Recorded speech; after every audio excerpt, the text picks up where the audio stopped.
بچوانا کے مثالی معاشرے میں ہر پیر و جواں اس بات پر متفق و متحد ہے کہ غلطی کی معافی مانگ لینے اور معاف کر دینے میں انسان کی عظمت ہے۔ انہیں یقین ہے کہ انسان نام و نسب، ذات پات یا کسی عہدے سے نہیں بلکہ کردار سے بڑا بنتا ہے۔ اس طرح یہ یقیناً بڑے لوگ ہیں جو چھوٹوں کو بڑا ہونے کا عملی درس دے رہے ہیں۔ یوں بچوانا کا یہ مثالی معاشرہ جملہ عوام الناس کے لیے بہت بڑا سبق ہے۔ یہ سبق ان سیاست کاروں کے لیے بھی ہے جو آپس میں لڑائی کا فقط ڈرامہ رچاتے ہیں اور سادہ لوگ عوام کو سچ مچ میں لڑا دیتے ہیں۔ عوام کہنا بھی لوگوں کی توہین ہے کہ عوام کا مطلب لغت میں نہایت عامیانہ سا ہے، لیکن یہ بیچارے قائدین لغت کم پڑھتے ہیں، بس لڑتے ہیں۔ لڑائی سر پر اس قدر سوار ہے کہ انتخاب میں بھی حصہ لینے کو الیکشن لڑنا کہتے ہیں۔ سیاستدانوں کو اگر امن و بھائی چارے کے ساتھ ایمانت، دیانت، شرافت اور صداقت کا سبق پڑھنا ہے تو نفرت کی روش ترک کر کے بچوانا کی راہ لیں اور اس مثالی معاشرے کے لوگوں کے آگے زانو تلمز ٹیک دیں، ان کی شاگردی اختیار کر لیں۔ یہ سبق ہمارے ان حکمرانوں کے لیے بھی ہے جو مثالی نظام کے قیام کے دعوے کرتے پھرتے ہیں اور مغربی معاشرے کی مثالیں بیان کرتے نہیں تھکتے۔ انہیں بچوانا کے معاشرے کا مطالعہ کرنا چاہیے اگر وہ واقعی ملک کو پرامن اور خوشحال بنانے کے خواہش مند ہیں۔ لیکن ہمارے مولانا غیر آبادی فرماتے ہیں کہ بدامنی اور بدحالی میں سیاستدانوں اور حکمرانوں کی خوشحالی پوشیدہ ہے۔ یہ سبق عمرانیات کے طلباء کے لیے بھی ہے کہ وہ اس پر تحقیق کریں کہ وہ کون سے اجزاء ترکیبی ہیں جن کی جڑت سے ایک مثالی معاشرہ عملی طور پر تشکیل پاتا ہے، جس کی تھیوری وہ صدیوں سے رٹ رہے ہیں۔ تحلیل نفسی کے عمل سے گزرے ان لوگوں سے ملاقات ماہرین نفسیات کے لیے بھی لائق تحسین ہوگی کہ کس طرح خیالات، نظریات، احساسات، جذبات اور شخصیات کے تضادات ہم آہنگ ہو کر مثالی معاشرے میں تحلیل ہو رہے ہیں۔ بچوانا کے مثالی معاشرے کا ہر شخص معاشرے کے فروغ میں مثالی کردار ادا کر رہا ہے اور اس بے مثال کردار کو برابر سراہا بھی جا رہا ہے۔ اس نشست میں مثالی معاشرے کے لیے سب سے زیادہ مبد و معاون، صلح جو اور امن پسند بزرگ شخصیت محمد غیاث خان کو ایوارڈ دیا گیا۔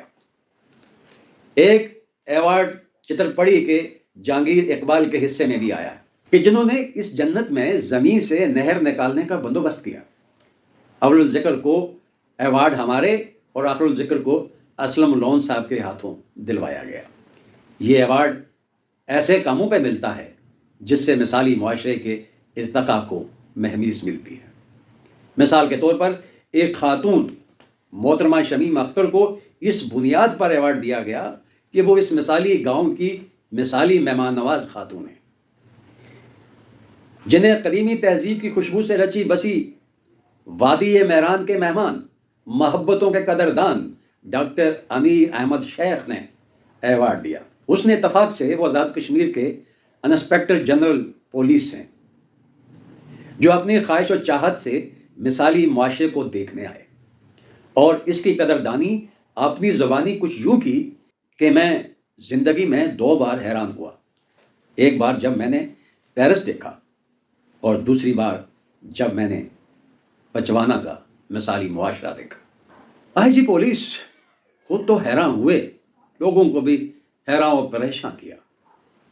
حیرانی اس بات کی کہ سندھ سے پولیس کے سربراہ ہمارے پاس آئے اور آس پاس کے نام سپاس حکومتی اشرافیہ قدم رنجہ نہیں فرمائی، حالانکہ بچوانا کا مثالی معاشرہ وہ ماڈل ہے جس کے قیام کے لیے وہ سرکاری خزانے سے لاکھوں روپے تنخواہ کی مد میں سرکاتے ہیں، موج اڑاتے ہیں اور راگ درباری میں گاتے ہیں، بابر بائش کوش یہ عالم دوبارہ نیست۔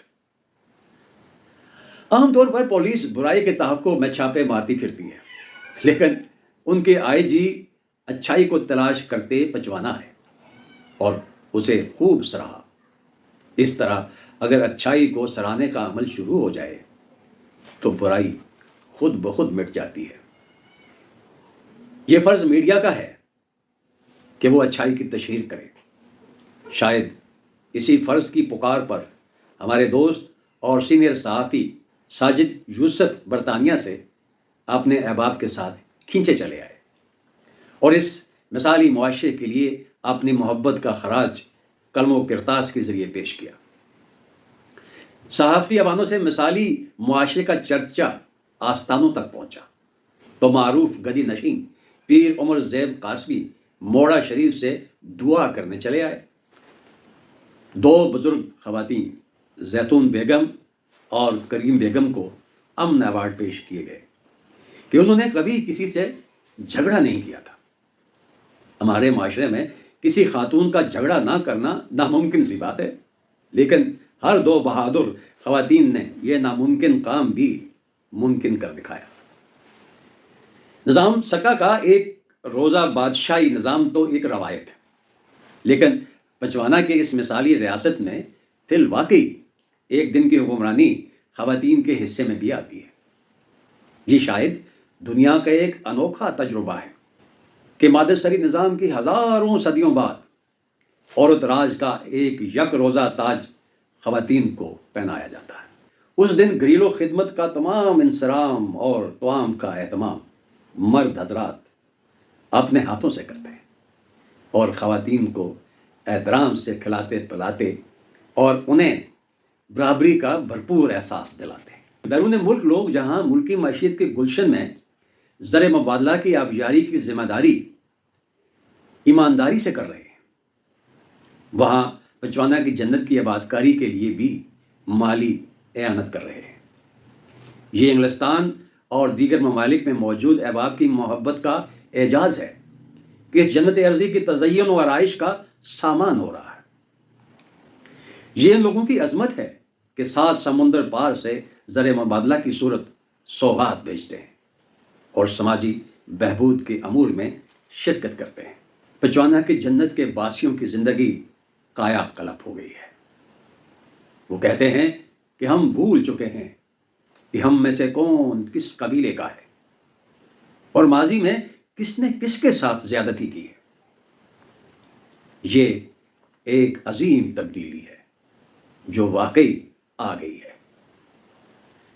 ہر ماہانہ نشست کے اختتام پر حساب و کتاب کا دفتر بھی کھلتا ہے، گویا یہ یوم حساب ہوتا ہے جس میں ایک ایک عمل کا اعمال نامہ پیش کیا جاتا ہے۔ اگر ہمارے روزمرہ کی معاملات میں اس طرح کی خود احتسابی پیدا ہو جائے اور مثالی معاشرے کی معاشرت ہماری زندگیوں میں گھر کر لے تو یہ دنیا ہی جنت بن جائے۔ صاحبو، خدائی جنت تو کہیں آسمان پر ہے جس کے وصال کے لیے دنیا سے انتقال کرنا پڑتا ہے۔ تاہم پچوانا کی جنت ارضی میں آپ زندہ حالت میں بھی داخل ہو سکتے ہیں، جس کا راستہ ہم نے آپ کو مفت میں بتا دیا ہے۔ اب آپ میں سے ہر عاقل و بالغ مومن پر واجب ہے کہ وہ پچوانا کی اس ارضی جنت کی زیارت کرے اور توفیق ہو تو اپنے اپنے علاقے میں ایسی ہی ایک جنت آباد کرے۔ عین ممکن ہے کہ آپ کے اس عمل کے عوض رب کائنات اپنی ابدی جنت میں آپ کو جگہ عطا فرما دے۔ آمین۔